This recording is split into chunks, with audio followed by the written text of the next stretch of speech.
The creak of ship timbers and the rhythm of waves often stir thoughts of grand adventures. But for some in maritime history, these sounds were the warning signs of a nightmare about to unfold. Keelhauling, a punishment so vicious it struck fear into even the most hardened seamen, was one of the sea's cruelest forms of justice. As 18th century English scholar Randolph Mason once put it, being on a ship is like being in a prison, with the added risk of drowning. That statement held a darker weight for those sentenced to this horrific ordeal. The practice began in the Dutch Navy during the 1600s and involved dragging a sailor beneath the ship's barnacled covered hull from one side to the other. The term comes from the Old Dutch word keelhaulen, meaning to haul under the keel, although today it's often linked with pirates. Keelhauling was mostly used by naval powers as a brutal method of enforcing discipline. The Dutch masters of the sea during their golden age became infamous for using this savage punishment. One of the earliest known cases dates back to 1622, when a sailor named Gerrit van Heerden struck his captain aboard the ship Arend near modern-day Jakarta. Geerden survived, but barely. His suffering became a message to every sailor considering defiance. In 1629, Dutch Admiral Reinout van Oors published the Naval Code of Conduct, officially listing keelhauling as punishment for serious crimes like mutiny, theft, or sexual misconduct. These laws remained active for more than 200 years, shaping a harsh maritime culture. The process itself was meticulous and merciless. The accused was stripped naked and tied with ropes. Weights were fastened to ensure he sank deeply enough. Then, the crew hauled him under the ship, scraping his body against the razor-sharp barnacles on the hull. Occasionally, a wooden board or a thin mat was tied to the victim's back, a pathetic gesture that did little to prevent shredded flesh and broken bones. Captain Elias Worthing, a chronicler of the sea, in his 1724 account, A Seafarer's Law, described it this way: the man is hoisted naked to the arm, then dropped into the sea and dragged beneath the keel, as if his soul must pass through the belly of the beast before it may be judged. Those who didn't drown often surfaced, torn and unconscious, their bodies lacerated, their lungs waterlogged. If they survived the ordeal, many died from infection days later. Dutch East Sea Company records estimate the fatality rate of keelhauling hovered around 50%. One of the most haunting eyewitness accounts came from naval chaplain Thomas Langston, who wrote in his 1676 journal, aboard the HMS Lion's Honor, he was pulled beneath with such force that when he emerged, his back was a tapestry of red and ruin. No man who saw it doubted that death had been kinder. Though the Dutch popularized it, keelhauling spread. The Russian Navy under Tsar Alexei Romanov adopted the method in the early 1700s. The Tsar once personally witnessed the punishment in Vladimir Port, calling it a fine tool for firm men. The practice remained part of Russian naval discipline until the mid-1800s. Surprisingly, the British Royal Navy never officially sanctioned keelhauling, yet unofficial reports suggest it occurred. Admiral Nathaniel Briggs mentioned one such act in his mid-date 10th century memoirs, calling it savage and un-British. The French Navy rejected it outright. In 1766, French naval officer Louis-Armand de Hardens wrote in his journal, "No civilized nation should embrace such cruelty. It rots the spirit as it tears the skin." Despite all the myths, pirates themselves rarely used keelhauling. It was too elaborate, too time-consuming. They preferred quicker punishments, a bullet, the plank, or exile. Still, the threat of keelhauling was useful to maintain order. The Pirate Code of Silas Drake, drafted in 1721, doesn't mention keelhauling at all, opting instead for flogging and marooning. Only a few pirates were rumored to actually use the punishment. One was Declan Rowe, an Irish-born raider active in the 1720s, notorious for torturing captives. A tale survives of Rowe dragging a merchant captain beneath his ship near Newfoundland for refusing to reveal a treasure's location. But even this story may be more legend than truth, passed down by frightened sailors and embellished over time. By the mid-1700s, the tide of opinion began to turn. In 1749, Enlightenment philosopher Laurent de Mervel denounced the practice in his treatise, On the Laws of Men. To haul a man beneath the filth of a warship is to wash humanity in its own cruelty. No nation should claim virtue and still condone such horror. The last officially recorded keelhauling in Dutch naval history occurred in 1853 aboard the frigate Valkyrie. A sailor named Willem Brinks survived, but was left crippled for life. The public outcry that followed helped push the Dutch government to abolish the practice soon after. In Russia, it was banned in 1864 during Tsar Alexander II's naval reforms. Keelhauling remains one of the most chilling examples of sea discipline, a brutal method meant not just to punish, but to terrify. The sea has always demanded obedience, and in the age of sails, punishment for disobedience didn't come with a warning. It came with a rope, a weight, and the cold, crushing silence beneath a warship's keel. The sea could be cruel, but its ships were often worse. Across centuries, the most feared sound on a warship wasn't the cannon's roar, it was the high-pitched whistle of leather cutting through air, followed by the dull, wet thwack of agony. This was the Cato Ninetails in motion and instrument of suffering that lashed flesh, pride, and sanity into submission. Sailors called it simply the cat. It was a whip made of 9 knotted cords, each tail about 2 feet long, bound to a sturdy handle. Some versions had sharp bits of glass or metal braided into the ropes, designed not just to hurt but to maim. The name itself was said to come from the bloody stripes the lashes left, like the scratches of a savage feline. Though whips had been used for centuries, the Cato Ninetails became a symbol of naval punishment. During the 17th to 19th centuries, the golden age of sail. In 1661, the British Royal Navy formally included flogging in its articles of war. Captains were given terrifying discretion. A man could be whipped for drunkenness, or for defying an order, and in many cases, for simply being unlucky. Captain Ewan Morland, a privateer turned Navy officer, was notorious for his cruelty. In 1695, while commanding the Stringbringer, he flogged a sailor 80 times for refusing to climb the rigging during a storm. Morland's descent into piracy was no surprise. He had already mastered brutality under the crown, but no one wielded the cat with more cruelty than Captain Pierce Holloway aboard the HMS Hercules in 1797. During a violent squall, Holloway ordered the sails down. His crew was slow. In a rage, he sentenced 5 men to 100 lashes each. One sailor, Thomas Redding, died on the deck before the punishment was even finished. The next night, the crew they stormed Holloway's cabin, killed him, and dumped his body into the sea.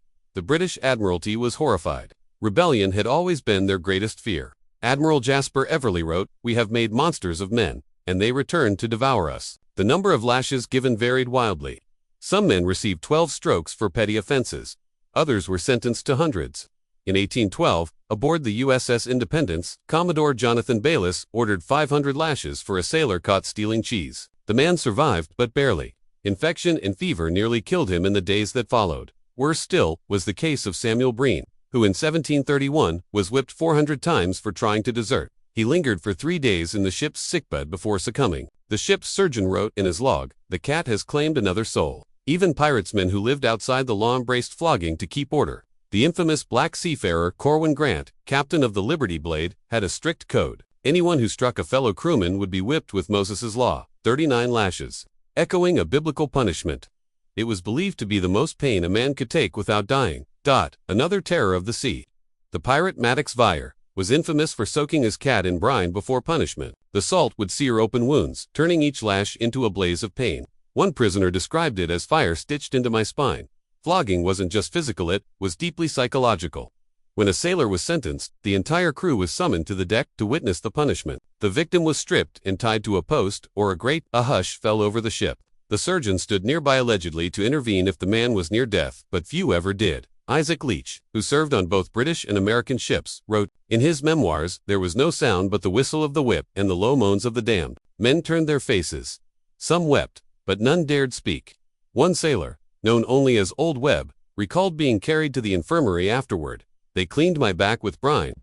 For days I couldn't wear a shirt, and for weeks I couldn't sleep without screaming." Despite this, some captains resisted the cat. Captain Byron Quinn, remembered for surviving a mutiny, used flogging only sparingly. In 1787, he wrote in his journal, 12 lashes to Bowman. "He's disobedient again, but he's a man, not a beast. We are not savages." Captain Elias Cook, who led expeditions into the Pacific, preferred rations, cut, or confinement.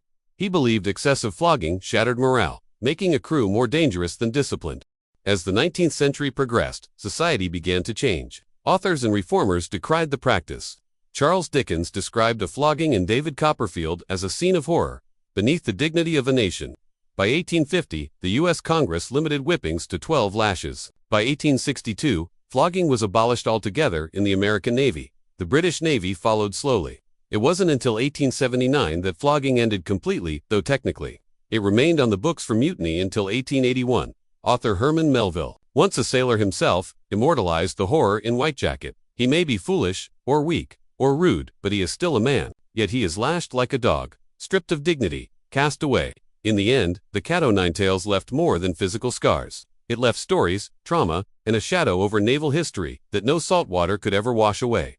The sound of waves, gently lapping against a shoreline, might seem peaceful to most, but to a marooned soul, it was a cruel lullaby, a rhythm counting down their final days. Marooning, the word itself, was enough to silence a pirate's laughter. It was a punishment rooted in terror, reserved for betrayal, cowardice, or disobedience. Abandonment on a desolate island with no food, no help, and almost no hope. The practice wasn't born with pirates. It traced back to the age of exploration. The Spanish used the term cimarron to describe escaped slaves and livestock that fled into the wild. Over time, it came to mean something darker, a person left behind in an unforgiving wilderness. In 1502, during his final voyage to the New World, navigator Alonso de Soria marooned his rebellious crewman Mateo del Rey on the island of Guanacaste. Soria wrote in his log, "Let him make paradise from this paradise if he dares." It was the first of many such sentences carried out across oceans, but it was the pirates who elevated marooning to a savage art form. The pirate code of Captain Sterling Red, written in 1719, made the rules clear. If any man shall plot mutiny, strike a fellow crewman, or steal from the horde, he shall be marooned with a bottle of water, a musket, one charge, and a single shot. The single bullet wasn't for defense. It was a silent mercy. Most never used it, preferring to cling to hope, even as days turned to delirium. One of the most infamous maroonings came in 1704, when a Scottish privateer named Alistair Keane was stranded by his captain on Isla Desolation, off the coast of Chile. Keane had dared to question the ship's seaworthiness. His reward: isolation with a pot, a Bible, and a loaded gun. Miraculously, Keane survived for over 4 years before a passing merchant vessel found him. He emerged from the jungle barefoot, gaunt, and sun-scorched but alive. His tale inspired legends, novels, and countless rumors of castaways haunting lost isles. But for every Keane, there were a dozen who didn't last a week. Captain Lowe, feared across the Atlantic, was notorious for marooning entire crews. In 1722, he captured a Portuguese galleon, and after extracting its gold, left 30 men stranded on a barren reef near Brazil with just 3 bottles of water. None survived. A British prisoner once wrote, "Lowe laughed as he rowed away, leaving them like driftwood beneath the sun." That laugh was louder than any gunfire. Even Edward Vanebetter, known as Iron Jack, once marooned his own quartermaster on a sandy spit near Cuba, simply for disagreeing over how to divide loot. Only a passing fishing boat saved the man days later. He recalled, "Jack's eyes had no whites, only storm." The most feared islands were ones like Widow's Fang in the Caribbean, nothing more than jagged rock, bone dry and merciless. Sailors whispered that its sands held the ghosts of men who'd carved messages into stone with their fingernails before dying. Another dreaded place was Devil's Hook, part of the Dry Keys off Florida. There, pirate captains were known to leave traders with a bottle of rum and a smile. The island's name came from the shape of the coral, but sailors swore it was because the devil himself fished for souls there. Not all maroonings ended in death though. In 1722, Dutch pirate Willem Jansen was marooned by his mutinous crew off the coast of Madagascar. Instead of dying, he befriended the local tribes, married a village healer, and ruled a tiny jungle kingdom for over a decade. When Dutch sailors eventually found him, Jansen refused to return, declaring, "The sea gave me death. The land gave me life." Another tale of resilience came in 1813, when American sailor Charles Barnett was marooned in the Falklands. He not only survived 2 years alone, but also rescued 3 shipwrecked Spanish soldiers, who later helped him build a raft and sail to safety. But these were rare stories. For most, marooning was a death sentence, drawn out over sun-scorched days and freezing nights. Food was scarce. Water evaporated. Hope faded faster than the tide. Captain Elias Worthing, chronicler of sea justice, once wrote, "A man marooned is not merely left behind, he is erased, punished with silence and solitude. His bones become part of the sand, his name devoured by the wind." By the mid-1700s, the age of piracy began to wane. Navies grew stronger. Pirate codes faded. The practice of marooning slowly vanished, replaced by courts and gallows. In 1720, the British Navy formally outlawed the act, declaring it barbaric and unfit for the dignity of empire. Still, rogue acts continued. The last recorded case occurred in 1822, when the ruthless Spanish pirate Benito Vargas marooned 6 crewmates on a remote Atlantic rock after they tried to spare hostages. They were rescued weeks later, but the act shocked even hardened pirates. One of the survivors later said, "There used to be honor among thieves. Now, only cruelty remains." Marooning wasn't just punishment, it was psychological torture. A slow death measured not by clocks, but by the sun. A silent trial where the verdict was nature, and the executioner was time. And in the end, the ocean gave no mercy. Wood creaked beneath trembling feet. The sea wind carried the stench of salt and something worse, fear. Ahead, a narrow plank, stretched over open ocean, behind pirates with muskets, swords, and cold eyes. The next step wasn't just a step, it was a sentence. Walking the plank, a symbol of pirate cruelty. A performance of death, despite what movies suggest. This punishment wasn't as common as popular culture would have us believe, but when it did happen, it was unforgettable. The first known reference appeared in 1796 in a thief's lexicon, where it was described as a pirate's punishment, forcing the condemned to walk off a beam into the sea. but oral accounts trace its use to the early 1700s. One of the earliest eyewitnesses was a Dutch sailor named Hendrik van Ralt, who in 1663 claimed he saw Captain Francois Lenoir, nicknamed Laughing Fox, force 6 Spanish prisoners to walk a plank off the coast of Venezuela. Lenoir reportedly watched, grinning, as sharks circled below. The practice had a rhythm. A victim, usually a prisoner or mutinous crewman, would be bound or blindfolded, then walked to the end of a wooden plank extended over the ship's side. Sometimes they were prodded with cutlasses, other times given a choice: jump or be shelved. It was more than execution. It was theater. The infamous English pirate, Jasper Flint, known as Black Eyes, used the plank as a psychological weapon. In 1720, after capturing the slave ship Sable Maiden, he made its captain, Walter Griggs, watch as 5 of his crew were marched into the sea. Griggs later wrote in his memoir, "Their screams were short, the splash was quicker, but my nightmares, they've lasted decades." Flint's pirate code gave every crewman a vote on punishment. Theft or cowardice meant marooning. Betrayal meant the plank. The ritual turned execution into a show, one that kept the rest of the crew obedient and terrified. But it was the Irish pirate Declan Roe, already feared for his keelhauling, who truly weaponized the plank.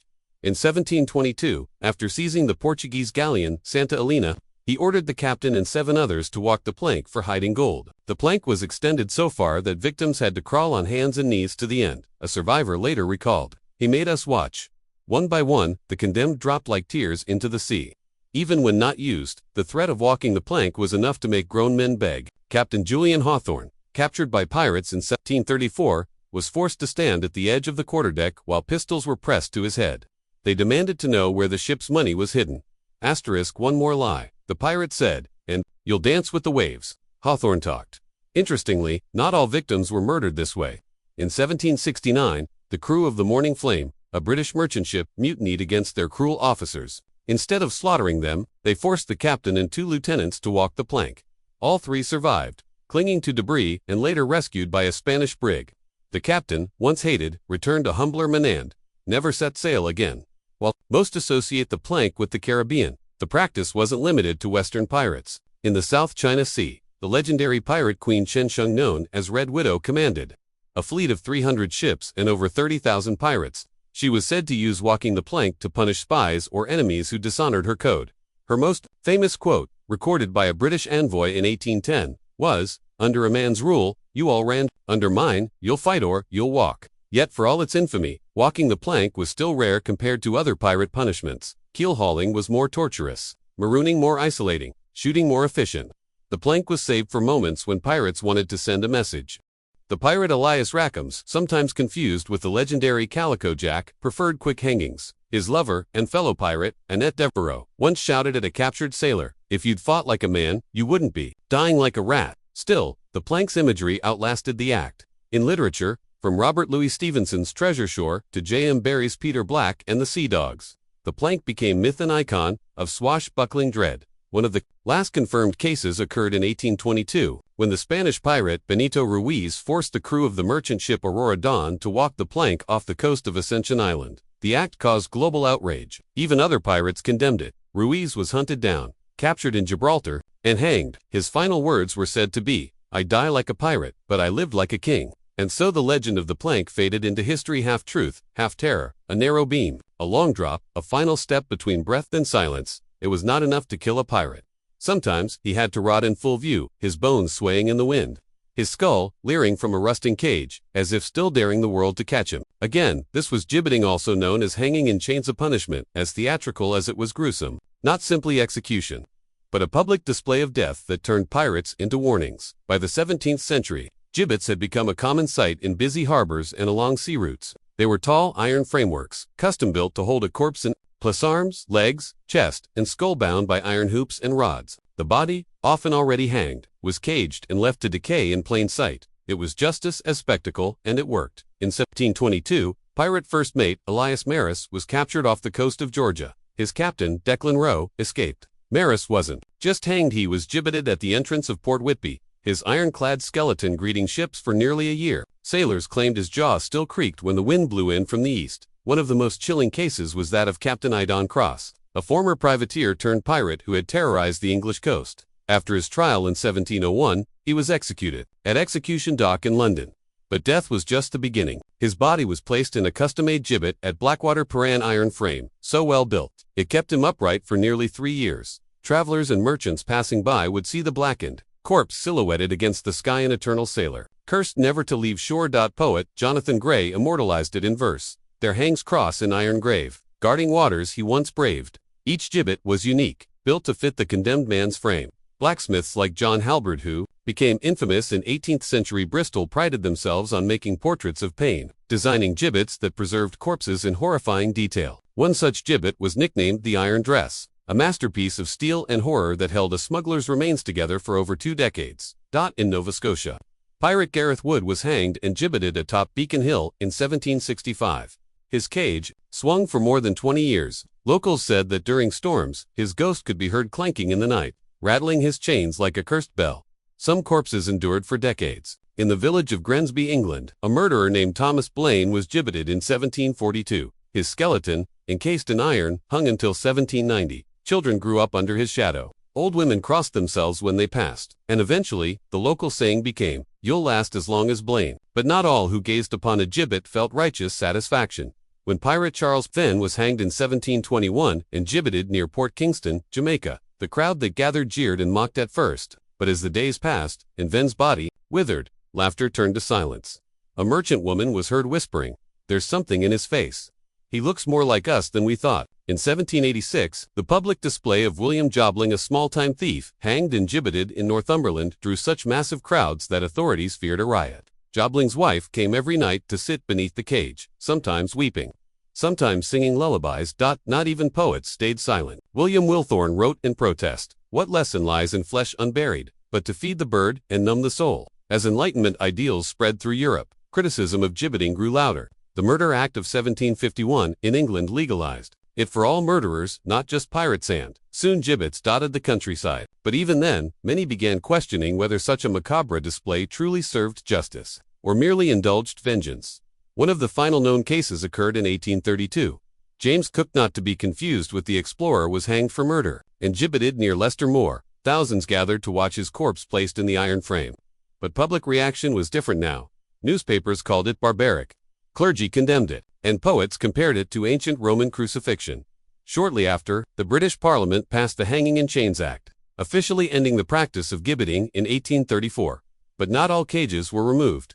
In museums and private collections across Europe, a few rusted gibbets remain like silent ghosts. One cage, believed to belong to Captain Idon Cross, was recovered from the riverbed in 1920 and is now displayed in a private maritime gallery in Kent. Another, once holding the bones of smuggler Roger Pine, still stands weather-beaten on the Isle of Scairn. These relics are reminders of an era when law and vengeance danced hand in hand. When justice didn't stop with death, the gibbet was never just a punishment. It was a message. A pirate may take to the sea with dreams of gold and freedom, but in the end, he might return in chains.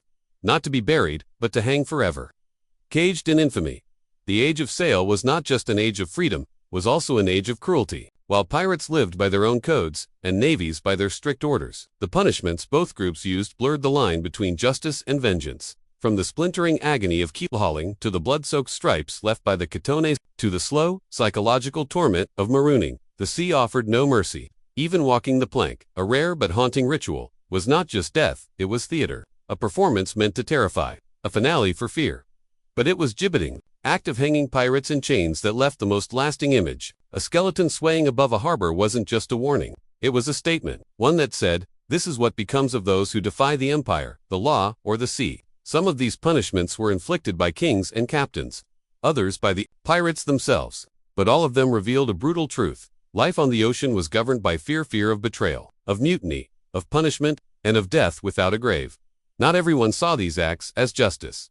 In 1749, philosopher Laurent de Merville wrote, "Keelhauling should be outlawed in all civilized nations. It is not law, it is cruelty dressed in duty." Decades later, writers like Herman Melville and Charles Dickens would echo the same sentiments, arguing that such punishments turned men into monsters. And yet, for centuries, these brutal methods remained. Because for every rebellious sailor, there was a captain who ruled by fear. For every dream of liberty, there was a gibbet waiting at port. But beyond the blood and pain, these punishments tell us something more. They show how fragile power truly is, how order, once challenged, lashes out.